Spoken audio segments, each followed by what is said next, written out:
Hello and welcome to this week's edition of Newsgram. With climate change and many other crises threatening our society and creating chaos in the world we live in, I thought it would be nice to take a moment and have a look at what is really happening, why is it happening, and what can we do about it. Charles Dickens said it in A Tale of Two Cities. It was the best of times, it was the worst of times. It's a line that could not be more perfect for our discussion today. We live in uniquely threatening times. We also live in times that are filled with great promise. Our mind is a powerful tool, one we've used to achieve great things throughout history. It's also one that can be manipulated and used to affect change in negative ways. What I mean is, we have the ability to see any problem as an opportunity. We just have to be willing to recognize it. Are you with me so far? It's important that you stay engaged because today is going to be a bumpy ride. Get ready, because it is going to be a lot of fun, but to get the most out of this episode, you need to put your thinking caps on. Keep all body parts safely inside the vehicle with your seatbelts securely fastened. Today, we are going to engage our prefrontal cortex, the part of our brain that manages complex problem solving. Are you ready? One of the toughest things to change is a habit, and we have developed lots of them. According to our guest today, they have driven us to a rather perilous moment in history. However, great peril affords great opportunity, so long as we see it that way. And as I bring in today's guest, Mr. Peter Childs, allow me to do it with another quote. This one is from Joni Mitchell. "We are stardust, we are golden, and we've got to get ourselves back to the garden." If we're going to get back to this Garden of Eden, that was way back. We got a ways to go now. We're not going to just flip the switch and get back to that. So the question is, how do we most efficiently move in that direction now? And a very important part of that is finding a way to deal emotionally with this onslaught of bad stuff. And it is an onslaught, and everywhere throw a stone in any direction now. Climate change is just one thing. It's absolutely biblical, and the biblical tells the whole story, and it predicts it. It said we did it once before with the flood. And it's fascinating that all over the world there are legends of the flood, and they all boil down to what we're doing now.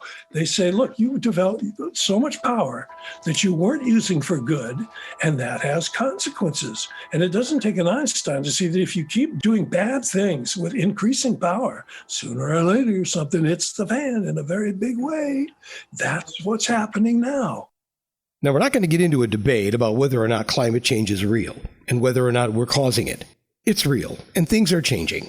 The question being asked today is, what is really happening, and what are we going to do about it? What we're really headed for is beyond wonderful, but we've got this problem we've got to work out first. It's up to us. What we need to do now is turn our compass towards good and right. And there's a huge and important question that I can't give you a solid answer for, and it's at the root of everything. How do you tell the truth? What is the reality? Because we create these false realities that are just as real to us as the real one is to the people that see that. Now, how do you work that one out? Peter Childs is author of a book called The Choice, and you can probably tell from what you've heard so far, he is passionate. He's non-political, and he's driven to find a solution, which he has done. It's not an easy one, but they never really are they? The most important thing is to want to know the truth, to genuinely want to know the truth. Then doors open that couldn't have opened when we were turned away from them instead of toward them. And this is a vitally important point because look, we're so close to the cliff now with our pedals still barely off the metal in high gear. Well, by any normal standard, we're going over. But I don't go by normal standards. I figure somebody always wins the lottery, and for that person, the odds are 100%, and that's where I want to be positioned. So how do we position ourselves there? Well, you want to know the truth, and then doors open that couldn't have opened. And it's going to take miracles to keep us from going over this cliff. A miracle isn't something that couldn't happen. It's something that did happen that we didn't understand till later. So forget about that's impossible. If we turn towards truth, things will happen that would not have happened otherwise. And I say in the whole book is my statement that we can still get out of this. Are you having fun yet? I know I am, but we're just getting started here. I told you it wasn't going to be easy. So what is the truth? You're going to have to look deep inside yourself for that one, because I don't know it. Peter doesn't know it. But it's vital to our survival that we find it.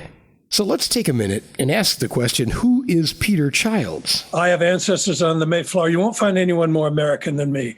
I had an ancestor hung as a witch in Salem. I had another hung on Boston Common for preaching Quakerism. But my all-time favorite is Roger Williams, who started Rhode Island. He was kicked out of Massachusetts Bay Colony because he said, you got a stone cold thing going here. You are not separating church and state. You're burning a hole in someone's tongue if they don't toe the religious party line. I'll have none of it. Well, to shorten the story, they kicked him out. He went off and started his own colony in a place he called Providence, which became Rhode Island. And Roger Williams believed, as I do, the United States, this new nation that was beginning with these unimaginable resources, should really set an example for the human race as to what we're really here for. A truly spiritual example about what life is about. And with these tremendous resources, the wonders we could have accomplished. It's no wonder he's passionate about our lot in life. But he says there is one condition to our existence on this planet, and it is a big one. We were put in here with one instruction: do whatever you like. Even if you think you're just lumps of primordial mud, you can drive a car on the moon. You have no idea how wonderful you are. But there's one rule, just one, and it's absolutely inviolable, 100%. Everything you do must be good. He's talking about the Bible and the Word of God. While our country was founded on the principles of religious freedom, most of the founders were Christians who were able to answer many political questions based on their religious convictions. So if we're going to go there, he says, according to God, we are not only supposed to be doing things that are good, but if you do anything, no matter how small, I believe they use the terms a jot and a tittle in there somewhere. And I don't know how big a jot or a tittle is, but it's real small. And if you do anything that is not good, right, according to God's will, all words for the same thing, you prick the balloon of perfect life that was symbolized by the Garden of Eden. And you then are living with wrong as well as right, which means you have pain now. Thank God, because God built in pain as the no sign. And you don't turn away from pain, you turn toward it, because it's going to tell you what its cause is. You fix whatever is wrong, no more pain. Well, let's not mess around here. Let's fix it all and have no more pain, because that's our destiny. And that's what we were told, and that really is what this book is about. Just to clarify, he was referring to Matthew 5:18. So give me a little room here, because I'm going to read the scripture. It says, "For verily I say unto you, till heaven and earth pass, one jot or one tittle shall in no wise pass from the law, till all be fulfilled." If nothing else, here on Newsgram, we are all about clarity as well as solutions. But this is not a Bible lesson. For that, I simply am just not qualified. But it's about taking a hard look at our situation, where we've been, where we're going, and what is happening to us, and what are we going to do about it? For some, the answer is nothing. Let's rely on our political leaders to find a solution and hope that we've put the right ones in office. That is one answer. It's not mine. But even then, the solution involves the word hope. And for me, that implies faith. This is about getting the truth out there. This is just Peter Childs' opinion, but I think it happens to be true. Well, that, of course, is up to each of us for ourselves. And back we go to what we've been saying all along here. How does each of us do this? Hope and intent. Hope because it looks so hopeless now. It is not. And intent to do the right thing, which is the only way out. And if we all do it, we're not going over the cliff. I still say we can escape it. Even if we do, if we need another planet, we'll get it. We got this one, But as a dear friend once said, that wouldn't be poetic. The problems we face today are simply too big for you and I to tackle on this edition of Newsgram, but we have to start somewhere. Calling attention to the issues is a great start, and Peter Childs has done that in his book, The Choice. He talks about climate change, nuclear proliferation, war, and the astonishing division we've allowed to develop in our society, and how damaging these things have been. How they all work to push us ever closer to the proverbial cliff we talked about earlier.